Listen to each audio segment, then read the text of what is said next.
if you're coming across this video on social media, odds are you've seen a meme or two today.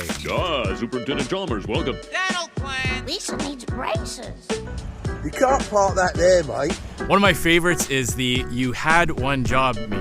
You've probably seen some of them. Yo, bro, stop playing around, bro. Hey, yo, my man.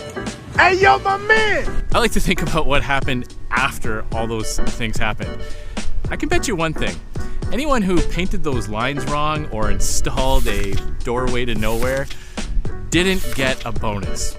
Because in the real world, if you don't do your job, you don't get rewarded. That's true for everywhere in Canada, except in Justin Trudeau's government. Let me explain. We have recently switched to drinking water bottles out of when we have water bottles out of a plastic. Away from plastic towards paper. You're fired! You're fired! I'm going to give you a few examples of the government paying out big bonuses to government officials who literally had one job and they didn't do it. Let's start with the Canada Infrastructure Bank. There might be a reason why you have never heard of it, and that's because it hasn't done anything. It has one job, and that is to increase the number of infrastructure projects in Canada. It's been around since 2017. Over under on how many projects they've actually completed? Well, if you picked 0, you'd be right. They haven't completed a single project in almost 6 years. They get $35 billion. They were supposed to unleash all this private sector investment to get things built in this country, and they've completely failed. So, what happens in Justin Trudeau's government when you have officials like that?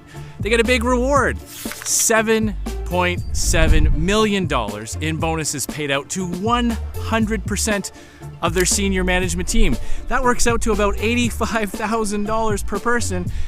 And again, they haven't done anything. They had one job and they didn't do it. Example number 2, the CMHC, the Canada Mortgage and Housing Corporation. That's the federal agency whose core mandate is to increase the number of Canadians who own their own home. Well, let's take a look at how they're doing. There is a massive affordability crisis in major cities across Canada as the dream of home ownership gets further and further beyond the grasp of hardworking Canadians. Under Justin Trudeau, housing costs have more than doubled, and the average home price in large cities has gone up by hundreds of thousands of dollars. The CMHC has one primary objective, and this is from its own website.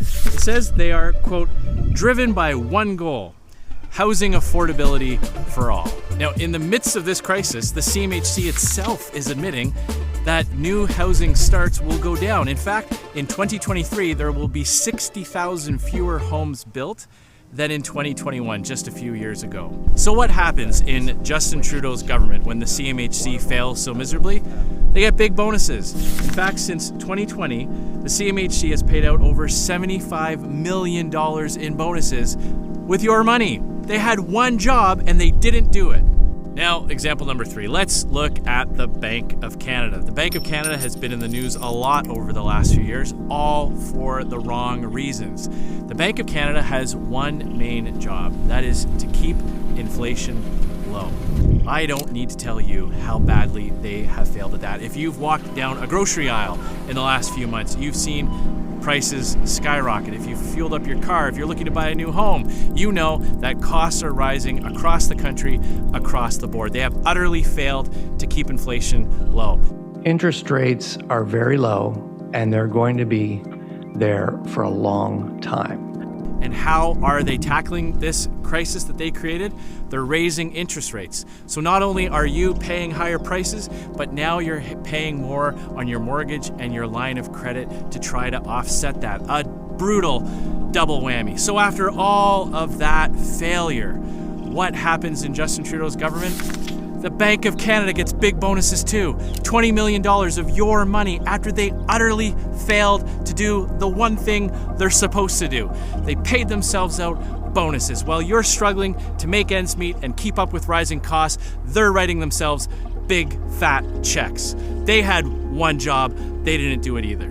But there is one person who is responsible for all this failure. And the good news is, even though Justin Trudeau won't hold those officials accountable for all their failures, you can hold him accountable in the next election. It's time Justin Trudeau got a dose of the real world so he can find out what happens to people who don't do their job. It's time to bring it home with Pierre Poilievre and the Conservatives.